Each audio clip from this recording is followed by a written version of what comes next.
ಯೋಗೇನ ಚಿತ್ತಸ್ಯ ಪದೇನ ವಾಚಾಂ ಮಲಂ ಶರೀರಸ್ಯ ಚ ವೈದ್ಯಕೇನ ಯೋಪಾಕರೋತ್ತಂ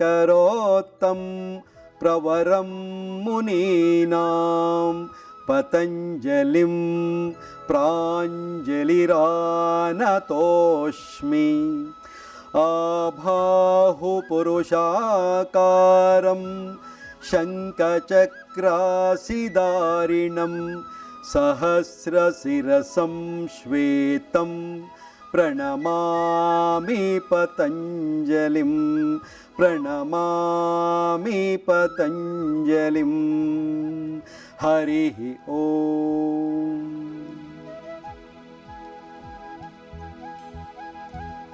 ನಲ್ಮೆಯ ದೂರದರ್ಶನದ ಚಂದನ ವಾಹಿನಿಯ ವೀಕ್ಷಕರಿಗೆಲ್ಲ ನಮಸ್ಕಾರಗಳು. ಆತ್ಮೀಯರೇ, ಇಂದಿನ ಈ ವಿಶೇಷ ಸಂಚಿಕೆಯಲ್ಲಿ ಮಂಡಿ ನೋವಿನ ಬಗ್ಗೆ ಹಲವು ಯೋಗಾಭ್ಯಾಸಗಳನ್ನು ನೋಡೋಣ. ಇದು ಅತ್ಯಂತ ಸರಳವಾಗಿದ್ದು ಮನೆಯಲ್ಲಿ ತಾವೆಲ್ಲರೂ ಕೂಡ ಆರಾಮದಲ್ಲಿ ಮಾಡುವಂಥ ಹಲವು ಯೋಗ ಆಸನಗಳ ಪ್ರಕ್ರಿಯೆಗಳಾಗಿವೆ. ಇದನ್ನು ಹೇಗೆ ಮಾಡೋದು ಅನ್ನೋದನ್ನು ಒಂದೊಂದಾಗಿ ನೋಡ್ತಾ ಬರೋಣ.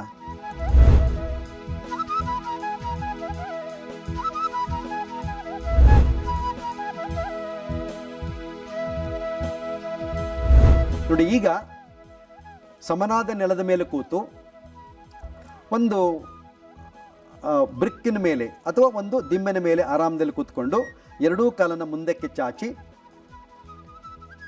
ಎರಡೂ ಕೈಗಳನ್ನು ನಮ್ಮ ಮಂಡಿಯ ಮೇಲೆ ಇಟ್ಕೊಳ್ಳೋದು. ಇದನ್ನು ನೀವು ಹಾಸಿಗೆ ಮೇಲೂ ಮಾಡ್ಬೋದು, ಅಥವಾ ಪಲ್ಲಂಕದ ಮೇಲೆ ಅಥವಾ ಕಾಟ್ ಮೇಲೆ, ಈ ರೀತಿ ಸಮನಾದ ನೆಲದ ಮೇಲೂ ಕೂಡ ನೀವು ಮಾಡಬಹುದು. ಈಗ ಮಂಡಿಯ ಮೇಲೆ ಕೈಗಳನ್ನಿಟ್ಟು ಉಸಿರಾಡ್ತಾ ದೀರ್ಘ ಉಸಿರಾಟವನ್ನು ಮಾಡ್ತಾ ಮಂಡಿಯನ್ನು ಮೇಲಕ್ಕೆ ಕೆಳಗೆ ಹಾಯಿಸೋದು. ಬ್ರಿಸ್ಕಿ ಮೂಮೆಂಟನ್ನು ಮಾಡೋದು ಅಂದರೆ ವೇಗವಾಗಿ ಮಂಡಿಯನ್ನು ಮೇಲಕ್ಕೆ ಕೆಳಕ್ಕೆ ಮಾಡ್ತಾ ಇರೋದು.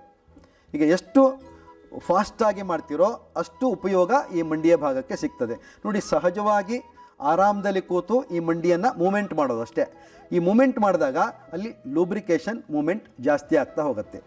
ಅಲ್ಲಿ ನಮ್ಮ ಸೈನೋವಿಯಲ್ ಫ್ಲೂಯಿಡ್ ಎನ್ನುವ ದ್ರವರೂಪದ ಅಂಶ ಜಾಸ್ತಿ ಆಗಲಿಕ್ಕೆ ಅಥವಾ ಮಂಡಿಯ ಭಾಗದ ಒತ್ತಡ ಕಡಿಮೆ ಆಗಲಿಕ್ಕೆ ಈ ಸಿಂಪಲ್ ಅಭ್ಯಾಸ ತುಂಬ ಸಹಾಯವನ್ನು ಮಾಡುತ್ತೆ. ಈ ರೀತಿ 1 ನಿಮಿಷಗಳ ಕಾಲ ಸಹಜವಾಗಿ ಉಸಿರಾಟವನ್ನು ಮಾಡ್ತಾ ಬೆನ್ನು ನೇರವಾಗಿ ಇಟ್ಕೊಳ್ಬೇಕು, ಎದೆಯನ್ನು ವಿಶಾಲವಾಗಿ ಇಟ್ಕೊಳ್ಬೇಕು ಮತ್ತು ಜೊತೆಯಲ್ಲಿ ಉಸಿರಾಟವನ್ನು ಮಾಡ್ತಾ ಇರಬೇಕು. ಉಸಿರಾಟದ ಜೊತೆಗೆ ಈ ಮಂಡಿಯ ಭಾಗವನ್ನು ಬ್ರಿಸ್ಕಿ ಮೂಮೆಂಟಲ್ಲಿ ಮೇಲೆ ಕೆಳಗೆ ಹಾಯಿಸ್ತಾ ಇರೋದು. ಎಸ್, ಇದಾದ ನಂತರ ಎರಡನೇ ಹಂತವನ್ನು ನೋಡೋಣ. ಸಾಮಾನ್ಯವಾಗಿ ನಮ್ಮ ಮನೆಯಲ್ಲಿ ಒಂದಿಷ್ಟು ಬಟ್ಟೆ ಇರುತ್ತೆ. ಆ ಬಟ್ಟೆಯನ್ನು ರೋಲ್ ಮಾಡಿಕೊಂಡು ಈ ರೀತಿಯಾಗಿ ರೋಲರ್ನ ಮಾಡ್ಕೊಳ್ಳೋದು. ಈ ರೀತಿ ಇಷ್ಟು ದಪ್ಪದಾಗಿ ಮಾಡಿಕೊಂಡು ಅದನ್ನು ನಮ್ಮ ಮಂಡಿಯ ಹಿಂದೆ ಇಟ್ಕೊಳ್ಳೋದು. ಇನ್ನೊಂದು ಮಾರ್ಕೆಟ್ನಲ್ಲಿ ಸಿಗ್ತದೆ ಫೋಮ್ ಬ್ಲಾಕ್, ಈ ರೀತಿ ರೌಂಡ್ ಆಗಿರುವಂಥ ಫೋಮ್ ಬ್ಲಾಕ್ ಸಿಗ್ತದೆ. ಅದನ್ನು ನಾವು ಮಂಡಿಯ ಕೆಳಗೆ ಇಟ್ಕೊಳ್ಬೋದು. ಮಂಡಿಯ ಕೆಳಗೆ ಇಟ್ಕೊಂಡು ಕೈಗಳನ್ನು ಹಿಂದಕ್ಕಿಟ್ಟು ಹಸ್ತಗಳನ್ನು ನೆಲಕ್ಕೆ ಊರ್ಬಿಟ್ಟು ಮೊಣಕೈ ನೇರ ಮಾಡಿ ಎದೆಯನ್ನು ಎತ್ತಿಬಿಟ್ಟು ಉಸಿರು ತಗೊಳ್ತಾ ಈ ಹಿಮ್ಮಡಿಯ ಭಾಗವನ್ನು ನೆಲದಿಂದ ಮೇಲಕ್ಕೆತ್ತೋದು. ಈ ರೀತಿ ಮಂಡಿಯ ನೇರವಾಗಿ ನಮ್ಮ ಕಾಲಿನ ಹಿಮ್ಮಡಿಯನ್ನು ಮೇಲಕ್ಕೆ ಎತ್ತಿ ಇಲ್ಲಿ 1 ರಿಂದ 2 ನಿಮಿಷಗಳ ಕಾಲ ಹಾಗೇ ಹೋಲ್ಡ್ ಮಾಡೋದು, ನಿಲ್ಲಿಸ್ಕೊಳ್ತಾ ಉಸಿರಾಟವನ್ನು ಸಹಜವಾಗಿ ಇಟ್ಕೊಳ್ಳೋದು. ಆಗ ನಮ್ಮ ಆ ಮಂಡಿಯ ಭಾಗದಲ್ಲಿರೋ ಒಂದು ಡೆನ್ಸಿಟಿ ಜಾಸ್ತಿ ಆಗ್ತಾ ಬರುತ್ತೆ. ಅದಕ್ಕೆ ಶಕ್ತಿಯನ್ನು ಪುಷ್ಟಿಯನ್ನು ಕೊಡುವಂಥ ವಿಧಾನ. ನರಕೇಂದ್ರಗಳಿಗೂ ಮಾಂಸಖಂಡಗಳಿಗೂ ನಮ್ಮ ಮಂಡಿಯ ಸುತ್ತಲಿರುವ ಎಲ್ಲ ಮಾಂಸಖಂಡಗಳಿಗೂ ಮಜಲ್ ಸಿಸ್ಟಮ್ಗೆ ವಿಶೇಷವಾದ ಅಭ್ಯಾಸ ಆಗುತ್ತೆ. ಇದು ಹಾಗೆ ನಿಲ್ಲಿಸ್ಕೊಳ್ಬೇಕು 2 ನಿಮಿಷಗಳ ಕಾಲ ಉಸಿರಾಡ್ತಾ ಇರಬೇಕು. ಇದು ಎರಡನೇ ಅಭ್ಯಾಸ. ನಿಧಾನವಾಗಿ ಹಾಗೆ ಕಾಲುಗಳನ್ನು ಕೆಳಗಿಳಿಸಿ ಮೂರನೇ ವಿಧಾನವನ್ನು ನೋಡೋಣ. ಈಗ ಸಾಮಾನ್ಯವಾಗಿ ಕೈಗಳನ್ನು ನಿಧಾನವಾಗಿ ಬೆನ್ನಿನ ಹಿಂದೆ ಇಟ್ಕೊಳ್ಳೋದು, ಎರಡೂ ಕಾಲುಗಳನ್ನು ಜೋಡಿಸ್ಕೊಳ್ಳೋದು, ಉಸಿರನ್ನು ತೆಗೆದುಕೊಳ್ತಾ ಎಡಮಂಡಿಯನ್ನು ಮಡಚಿ ಪಾದವನ್ನು ಬಲಮಂಡಿಯ ಪಕ್ಕದಲ್ಲಿ ಇಡೋದು.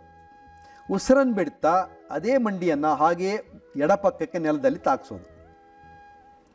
ಉಸಿರು ತಗೊಳ್ತಾ ಮತ್ತು ಪುನಃ ಮಂಡಿಯನ್ನು ನೆಲದಿಂದ ಮೇಲಕ್ಕೆತ್ತೋದು. ಉಸಿರು ಬಿಡ್ತಾ ನಿಧಾನವಾಗಿ ಆ ಕಾಲನ್ನು ಹಾಗೆಯೇ ಮುಂದಕ್ಕೆ ಸರಿಸೋದು.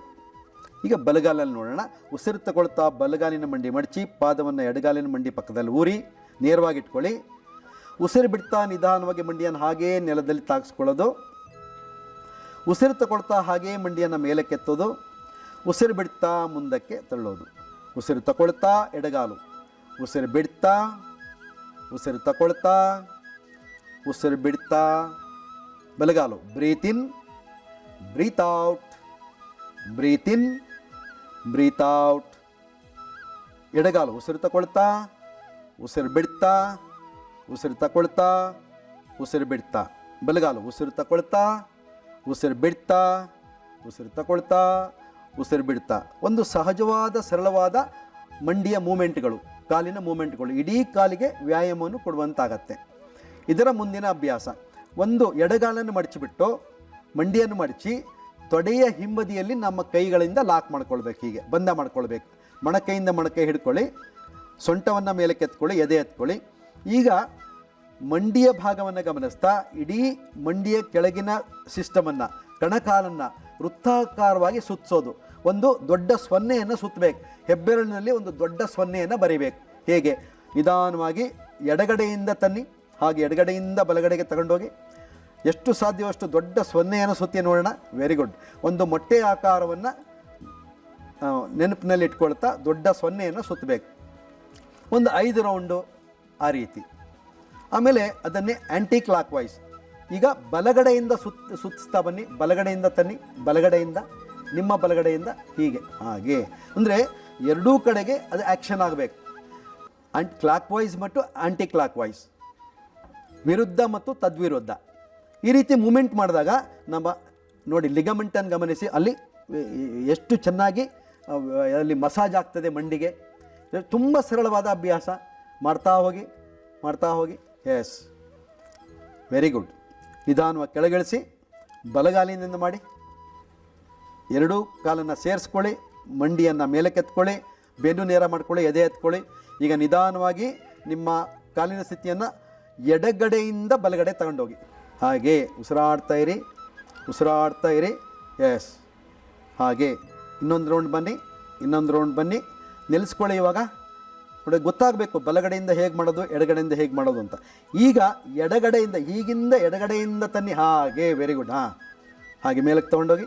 Very good. ಹಾಗೆ ಇನ್ನಷ್ಟು ದೊಡ್ಡ ಸೊನ್ನೆಯನ್ನು ಸುತ್ತಿ, ಇನ್ನಷ್ಟು ದೊಡ್ಡ ಸೊನ್ನೆಯನ್ನು ಸುತ್ತಿ. ಎಸ್, ಈ ರೀತಿ ನೀವು ಒಂದು ಸೊನ್ನೆಯನ್ನು ಗಮನಿಸ್ತಾ ಎಷ್ಟು ದೊಡ್ಡ ಸೊನ್ನೆಯನ್ನು ಸುತ್ತುತ್ತೀರೋ ಅಷ್ಟು ಲಾಭ ನಿಮ್ಮ ಮಂಡಿಗೆ ಆಗ್ತದೆ. ಆರಾಮದಲ್ಲಿ ಗೋಡೆಗೆ ಹೊರಗಿಯೂ ಕೂಡ ಈ ಅಭ್ಯಾಸವನ್ನು ಮಾಡ್ಬೋದು. ಗೋಡೆಯನ್ನು ಬಿಟ್ಟು ಮಾಡಿದರೆ ಸ್ವಲ್ಪ ಸುಸ್ತಾಗ್ಬೋದು. ಆರಾಮದಲ್ಲಿ ಗೋಡೆಗೆ ಕೂತು ಮಂಡಿಯನ್ನು ಚೆನ್ನಾಗಿ ಅಲ್ಲಾಡಿಸೋದು ಅಷ್ಟೇ, ಆರಾಮಾಗಿ. ಎಸ್, ಇದನ್ನು ನೀವು ಸೋಫಾದ ಮೇಲೆ ಕೂತು ಮಾಡ್ಬೋದು, ಕಾಟ್ ಮೇಲೆ ಕೂತು ಮಾಡ್ಬೋದು, ಆರಾಮಾಗಿ ಕೂತು ಮಾಡ್ಬೋದು. ಯಾವಾಗಲಾದರೂ ಮಾಡ್ಬೋದು ನಿಮಗೆ ಸಮಯ ಸಿಕ್ಕಾಗ. Yes, very good. ನಿಧಾನವಾಗಿ ಕಾಲುಗಳನ್ನು ಕೆಳಗೆ ಬಿಡಿ. ಈಗ ಸೈಕ್ಲಿಂಗ್ ಸಿಸ್ಟಮ್. ಬೆನ್ನು ನೆಲಕ್ಕೆ ಮಾಡಿ ಮಲ್ಕೊಳ್ಳಿ, ಬ್ರಿಕ್ಗಳನ್ನು ಪಕ್ಕದಲ್ಲಿಡಿ, ಬೆನ್ನು ನೆಲಕ್ಕೆ ಮಾಡಿ ಕಾಲುಗಳನ್ನು ಮಡಚಿ ಹೊಟ್ಟೆಯ ಮೇಲೆ ತನ್ನಿ. ಎಸ್, ಈಗ ಎರಡೂ ಕಾಲನ್ನು ಸಪರೇಟಾಗಿ ಇಟ್ಕೋಬೇಕು, ಹತ್ತಿರ ಸೇರಿಸಬಾರ್ದು. ಮಂಡಿ ದೂರ ಇಟ್ಕೊಳ್ಳಿ, ಪಾದ ದೂರ ಇಟ್ಕೊಳ್ಳಿ. ಎಸ್, ಈ ಸ್ಥಿತಿಯಲ್ಲಿ ಶರೀರದ ಹಗುರತೆಯನ್ನು ಗಮನಿಸ್ತಾ ಸರಳವಾದ ಉಸಿರಾಟದೊಂದಿಗೆ, ಸಹಜವಾದ ಉಸಿರಾಟದೊಂದಿಗೆ ಫ್ರಂಟ್ ಸೈಕ್ಲಿಂಗ್, ಮುಂದೆ ಸೈಕಲ್ ತುಳಿಯೋ ವಿಧಾನವನ್ನು ಮಾಡಿ. ಸೈಕ್ಲಿಂಗ್, ಫಾಸ್ಟ್ ಸೈಕ್ಲಿಂಗ್, ವೇಗವಾದ ಸೈಕಲನ್ನು ವೇಗವಾಗಿ ತುಳಿಬೇಕು. ನೋಡೋಣ ಯಾರು ಫಾಸ್ಟಾಗಿ ತುಳಿತಾರೆ ನೋಡೋಣ. Very good. ಹಾಗೆ ಚೆನ್ನಾಗಿ ತುಳಿಯಿರಿ. ನೋಡಿ, ಈ ಅಭ್ಯಾಸ ಹೊಟ್ಟೆಯ ಭಾಗಕ್ಕೆ ಎಷ್ಟು ವಿಶೇಷತೆಯನ್ನು ಕೊಡ್ತದೆ. ಇಡೀ ಕಾಲಿನ ಭಾಗ, ಪೃಷ್ಠದ ಭಾಗದಿಂದ ಪಾದದವರೆಗೆ. ಇದು ಬಹಳಷ್ಟು ಕಾಯಿಲೆಗಳಿಗೆ ರಾಮಬಾಣ ಇದ್ದಾಗೆ. ಒಂದು ಕಾನ್ಸ್ಟಿಪೇಷನ್ಗೆ, ಇನ್ನೊಂದು ಪೈಲ್ಸಿಗೆ, ಇನ್ನೊಂದು ಇದು ಗ್ಯಾಸ್ಟ್ರೈಟಿಸ್ಗೆ, ಇನ್ನೊಂದು ಮಂಡಿ ನೋವಿಗೆ, ಇನ್ನೊಂದು ಒಬ್ಯಾಸಿಟಿಗೆ. ಒಂದು ಅಭ್ಯಾಸ ಎಷ್ಟೆಲ್ಲ ಶರೀರಕ್ಕೆ ಅನುಕೂಲವನ್ನು ಮಾಡಿಕೊಡ್ತದೆ. ಇದು ಪವನಮುಕ್ತಾಸನದ ಒಂದು ಹಂತ. ಸೈಕ್ಲಿಂಗ್, ಪವನಮುಕ್ತಾಸನದಲ್ಲಿ ಸೈಕ್ಲಿಂಗ್ ಸಿಸ್ಟಮ್. ಇದನ್ನು ಆ್ಯಂಟಿ ಕ್ಲಾಕ್ ವೈಸ್ ಆಗಿ ಮಾಡಬೇಕು. ಅಂದರೆ ಸೈಕಲನ್ನು ಹಿಂದಕ್ಕೆ ತುಳಿಬೇಕು ಇವಾಗ. ಎಸ್, ಈಗ ಹಿಂಬದಿಗೆ ಸೈಕಲನ್ನು ತುಳಿರಿ. Back cycling. Very good. ಹಾಗೆ ನೋಡಿ, ತೊಡೆಯ ಭಾಗದಿಂದ ಸೊಂಟದ ಕೆಳಭಾಗದಿಂದ ಕಾಲಿನ ಭಾಗದವರೆಗೂ ಎಷ್ಟು ಚೆನ್ನಾಗಿ ಆ್ಯಕ್ಷನ್ ಆಗ್ತಾ ಇದೆ. ಹಾಗೆ ಬ್ಯಾಕ್ ಸೈಕ್ಲಿಂಗ್ ಮಾಡಿ, ಚೆನ್ನಾಗಿ ಮಾಡಿ. Very good. ಇದನ್ನು ಒಂದು ಪ್ರಾರಂಭದಲ್ಲಿ 1 ನಿಮಿಷ 2 ನಿಮಿಷ ಮಾಡ್ತಾ ಮಾಡ್ತಾ ಒಂದು 5 ನಿಮಿಷದವರೆಗೆ ಮಾಡಬೇಕು. ಆಮೇಲೆ ಸ್ವಲ್ಪ ಹೊತ್ತು ವಿಶ್ರಾಂತಿ ಮಾಡಬೇಕು, ಮತ್ತೆ ಇನ್ನೊಂದು ಸೈಕಲ್ ರೌಂಡ್ ಮಾಡಬೇಕು, ಮತ್ತು ಸ್ವಲ್ಪ ವಿಶ್ರಾಂತಿ ಮಾಡಬೇಕು. ಹಾಗೆ ಸ್ವಲ್ಪ ವಿಶ್ರಾಂತಿ ಮಾಡೋದು ಮಾಡೋದು ಮಾಡಿ ಒಂದು 5 ನಿಮಿಷಗಳ ಕಾಲ ಮಾಡಿದರೆ ನಿಮ್ಮ ಕಾನ್ಸ್ಟಿಪೇಷನ್ನು ನಿವಾರಣೆ ಆಗುತ್ತೆ, ಗ್ಯಾಸ್ಟ್ರೈಟಿಸು ನಿವಾರಣೆ ಆಗುತ್ತೆ, ಪೈಲ್ಸ್ ಪ್ರಾಬ್ಲಮ್ಮು ಸಾಲ್ವ್ ಆಗುತ್ತೆ, ಮತ್ತು ಮುಖ್ಯವಾಗಿ ನಮ್ಮ ಮಂಡಿ ನೋವು ಆರಾಮಾಗತ್ತೆ. ತುಂಬ ಸರಳವಾದ ವಿಧಾನ. ನಿಧಾನವಾಗಿ ಎರಡೂ ಕಾಲಿನ ಪಾದವನ್ನು ನೆಲದ ಮೇಲೆ ಬಿಡಿ. ಸ್ವಲ್ಪ ಹೊತ್ತು ಹಾಗೆ ವಿಶ್ರಾಂತಿಯನ್ನು ಪಡೆಯಿರಿ. ಮಂಡಿಯನ್ನು ಮಡಚಿಯ ವಿಶ್ರಾಂತಿಯನ್ನು ಪಡಿಬೇಕು.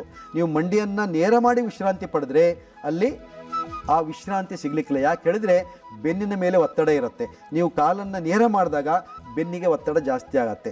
ಕಾಲಿನ ಮಂಡಿಯನ್ನು ಮಡಚಿದಾಗ ಬೆನ್ನು ಹಗುರತೆಯನ್ನು ಉಂಟು ಮಾಡಿಕೊಳ್ಳುತ್ತೆ. ಅಲ್ಲಿ ಯಾವುದೇ ಒತ್ತಡ ಬೆನ್ನಿಗೆ ಆಗುವುದು. ಯಾಕಂದರೆ ಶರೀರದ ಭಾರ ಪಾದದ ಮೇಲಿರುತ್ತೆ, ಮತ್ತು ಕೈಗೆ ಮತ್ತು ಭುಜಗಳ ಮೇಲಿರುತ್ತೆ, ಕುತ್ತಿಗೆ ಹಿಂಬದಿಯ ಮೇಲಿರುತ್ತೆ, ಬೆನ್ನು ಆರಾಮದಲ್ಲಿ ನೆಲದಲ್ಲಿ ಮಲಗಿರುತ್ತೆ. ಹಾಗಾಗಿ ಕಾಲುಗಳನ್ನು ಮಡಚಿ ಸಹಜವಾದ ಉಸಿರಾಟದೊಂದಿಗೆ ಸ್ವಲ್ಪ ಹೊತ್ತು ವಿಶ್ರಾಂತಿಯನ್ನು ಪಡೆದು ಬಲಕ್ಕೋ ಅಥವಾ ಎಡಕ್ಕೋ ಒಂದು ಮಗ್ಗುಲಾಗಿ ಬಂದು ನಿಧಾನವಾಗಿ ಮುಂದಿನ ಅಭ್ಯಾಸವನ್ನು ಮಾಡಬಹುದು. ಹೀಗೆ ಈ ಮಲಗಿಕೊಂಡು ಮಾಡುವ ಕಾಲಿನ ಮಂಡಿಗೆ ವಿಶೇಷವಾದ ಅಭ್ಯಾಸವನ್ನು ಕೊಡುವಂಥ ಹಂತಗಳನ್ನು ಈಗ ನೋಡಿದಿರಲ್ಲ ವೀಕ್ಷಕರೇ. ಈ ಸಂಚಿಕೆಯಲ್ಲಿ ಮಂಡಿ ನೋವಿನ ಯೋಗ ಚಿಕಿತ್ಸೆಗಳ ಬಗ್ಗೆ ತಿಳಿದುಕೊಂಡಿದ್ದೀರಿ. ಮುಂದಿನ ಸಂಚಿಕೆಯಲ್ಲಿ ಇನ್ನಷ್ಟು ಮಾಹಿತಿಯೊಂದಿಗೆ ಯೋಗ ಚಿಕಿತ್ಸೆಯ ಪ್ರಕಾರಗಳನ್ನು ತಿಳಿಯೋಣ. ಶುಭವಾಗಲಿ. ನಮಸ್ಕಾರ.